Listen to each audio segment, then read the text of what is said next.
Olá, eu sou a Carla Benevides e este é o programa Argumento. A Comissão de Assuntos Sociais aprovou o projeto conhecido como OAB da Medicina, que prevê um exame nacional obrigatório para que médicos recém-formados possam receber o registro profissional. O objetivo é testar a habilidade técnica e prática desses profissionais antes do início da atuação profissional. Aqui comigo no estúdio está o senador astronauta Marcos Pontes, que foi o autor dessa proposta. Senador, muito obrigada pela sua presença. Obrigado pela oportunidade. É importante informar a população desse avanço na proteção da saúde das pessoas. Pois é, o nome oficial, né, senador, ficou como ProfMed, Exame Nacional de Proficiência em Medicina, mas ficou conhecido como OAB da Medicina, né? Eu queria que você explicasse para a gente o que motivou o senhor a apresentar essa proposta. Olha, a ideia inicial partiu do Conselho Federal de Medicina, junto com as associações médicas dos estados e também a Academia Nacional de Medicina, que são as entidades que entendem realmente do setor de saúde no Brasil, o setor médico, e eles notaram, né, ao longo do tempo, crescimento muito grande de escolas de medicina, faculdades de medicina, sem condições de formar profissionais com a qualidade suficiente para atender a população. Então, lógico, à primeira vista, quando eu conversei com eles, mas não é bom formar vários médicos no Brasil? A gente precisa ter um número grande de médicos num país tão grande, né, com tantas diferenças. Não, seria se nós tivéssemos a qualidade adequada, mas essas faculdades elas não têm o equipamento suficiente, não têm os instrutores suficientes ou qualificados para isso. E com isso você tem uma gama de médicos formados, mas sem condição de atender com qualidade, né, os pacientes. O que significa que uma pessoa leva o seu filho, por exemplo, para ser atendido e, como aconteceu recentemente em Roraima, aqui, um menino de 6 anos, ele faleceu por causa de um erro médico. E tem centenas de casos aí na justiça de erros médicos devido a essa falta de qualificação dos médicos. Portanto, é uma providência urgente, é uma providência extremamente importante para proteger a saúde da população. Lógico que, dentro desse contexto, o MEC é quem autoriza o funcionamento das escolas. E tem que se separar muito bem o que é formação do que é registro profissional. Por isso que a OAB da Medicina acaba encaixando bem, que todo mundo está acostumado. A pessoa se forma ali numa faculdade de Direito, mas não pode exercer a profissão ainda até que tenha o seu registro da OAB. E esse registro é dado a partir do momento que ele demonstra as qualidades, as competências necessárias colocadas, né, pela OAB para que ele exerça a profissão de advogado no país. Da mesma forma, então, o MEC, ele cuida das faculdades de medicina, tem todas as provas da faculdade, tem o ENAMED, que faz parte desse contexto de avaliação dos alunos, o MEC avalia os alunos, e depois vem o Conselho Federal de Medicina para avaliar o profissional formado pelas escolas, que aí você ajusta os desníveis. O aluno que faz uma faculdade boa, que teve a sua formação adequada, vai passar, vamos dizer assim, com o pé nas costas nessa prova. Aquele que não teve vai ser bloqueado ali, porque mais importante do que qualquer coisa é cuidar da saúde das pessoas. Houve um debate na comissão, né, senador, se deveria ser o INEP ou o Conselho Federal de Medicina. Queria que o senhor falasse um pouquinho sobre essa discussão.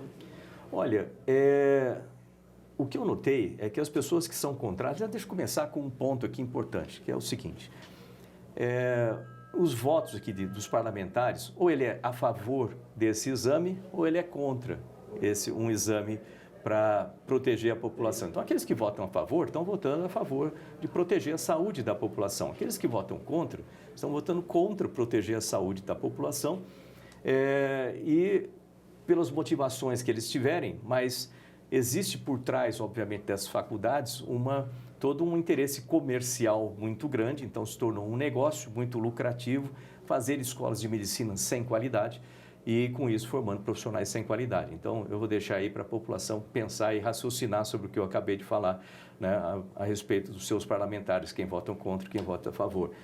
Agora, o que eu notei ontem é que havia toda uma tendência daqueles que são contra de querer misturar as coisas, fazer uma confusão na cabeça das pessoas de uma coisa que é muito simples. né? Existe a parte de formação, que cuida de aluno. Quem cuida de aluno é o MEC, quem cuida de aluno, as instituições já previstas para fazer isso aí, para fiscalizar universidades e assim por diante. Quem cuida de profissionais de medicina, nesse caso, é o Conselho Federal de Medicina, que tem a responsabilidade. Para fazer uma comparação simples, quem cuida de faculdade de Direito é o MEC, cuida de aluno de Direito. Quem cuida do profissional, né, da capacidade do profissional, é o OAB. Quem cuida da formação de pilotos é o Aeroclube, a Academia da Força Aérea, como no meu caso, né, que estão ali.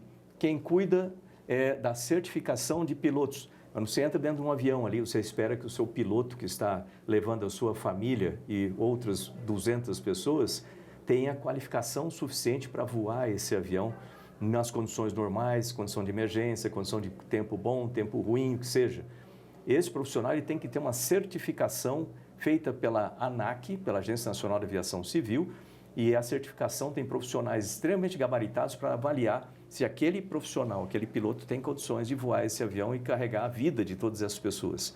Então, basicamente é isso. O que o pessoal está tentando fazer é uma salada de fruta para confundir a população, mas é muito simples aí, como eu expliquei. Senador, então o estudante se forma, né? Termina a faculdade, aí ele passa a fazer esse exame. O que constaria nesse exame? O que vai ser cobrado dele? Há também, por ser uma profissão muito prática, também há a previsão de uma prova prática? Como é que seria isso? As provas elas vão ser determinadas, definidas pelo Conselho Federal de Medicina, né, que é quem tem a capacidade de fazer isso. Eu não sei os detalhes da prova, né, mas eles vão fazer esse exame para checar quais são as competências ou testar as competências adequadas para aquele médico ou médica, né, exercer sua profissão. Então, eu imagino que sim, que tenha diversos tipos de questões diferentes ou de testes diferentes, mas eu não sei como eles vão fazer. Isso aí não é de dentro da lei, isso aí fica por conta do Conselho Federal. O senhor falou muito dessa explosão de novos cursos de medicina, né, que surgiram em todo o país, muitos sem condição de aplicar, né, de colocar em prática realmente tudo que um estudante de medicina precisa. Com esse exame, né, o Profimed, que é a OAB da Medicina, o senhor acha que isso vai forçar as universidades de medicina a serem mais rigorosas nas suas aulas e em aplicar os seus conhecimentos? Acaba sendo um efeito secundário muito positivo. Na verdade, o MEC já deveria estar fazendo isso há décadas, a forçar as universidades, não abrir universidades ou faculdades que não tenham condições. Quando eu falo não ter condições, é não ter profissionais com o gabarito adequado para dar as aulas, não ter equipamento, não ter hospital para que seja feito isso aí. Então, o MEC já deveria estar fazendo isso. Se não fez até agora, agora é o momento de começar a fazer, mas a prova ela já ajuda a defender a população. Mais ou menos assim, eu trabalhei 30 anos fazendo investigação e prevenção de acidentes.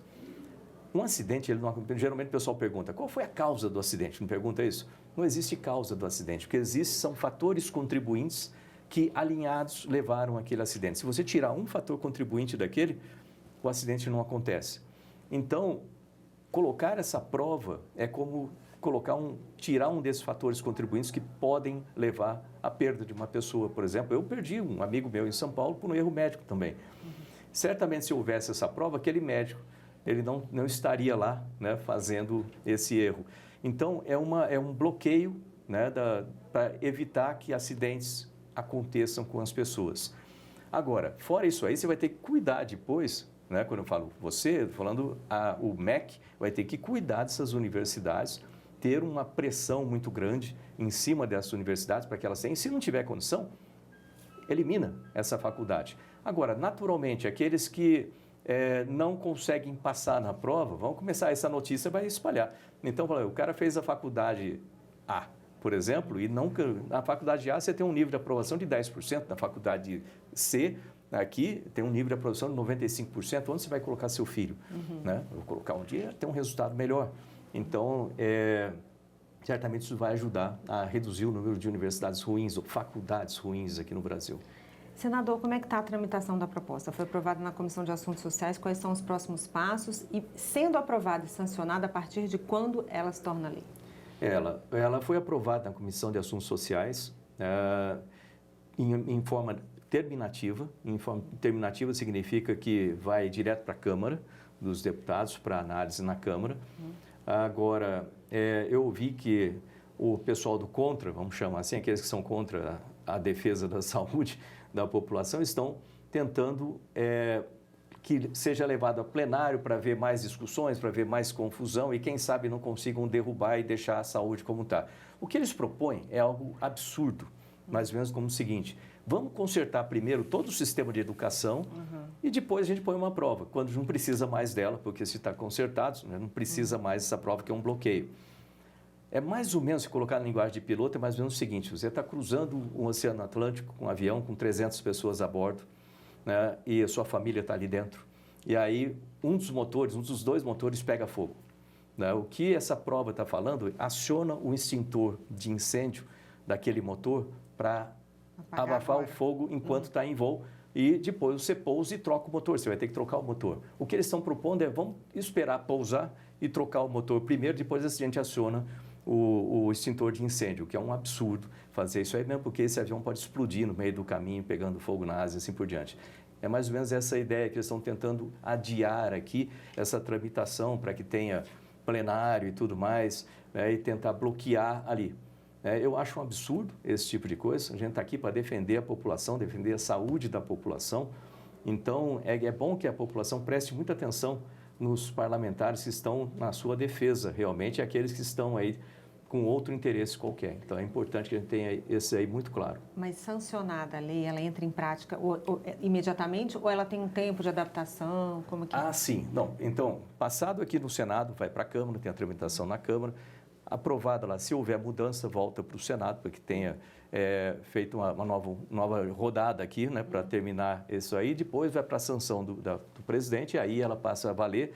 E só vai valer, logicamente, para aqueles alunos formados depois da sanção da lei, né, não anteriormente. Né? Então, isso aí, às vezes o pessoal fica preocupado. Tipo assim, eu digo: você é um aluno de medicina, estude bastante, né? Lembre que a sua profissão ela é extremamente importante para cada uma das pessoas, inclusive para a sua família e para outras famílias que colocam a vida na sua mão. Né? Eu acabei de ser operado recentemente. Quando você entra naquela sala de cirurgia, a sua vida está na mão desses profissionais, então não é algo para brincar. Então, estude bastante, que a prova você vai tirar de letra, sabendo isso aí. Agora, aqueles que fazem uma faculdade de qualquer jeito, que estão ali só para querer ganhar dinheiro rápido, mexendo com a vida das pessoas, isso a gente não aceita no nosso país. Certo, senador. Mais uma vez, obrigado pela sua presença e pelos seus esclarecimentos. Obrigado. E eu agradeço a você também que nos assistiu. Se você quiser rever essa entrevista, é só entrar no nosso site, senado.leg.br/tv, ou acessar o nosso canal no YouTube. Obrigada pela sua companhia e até o próximo argumento.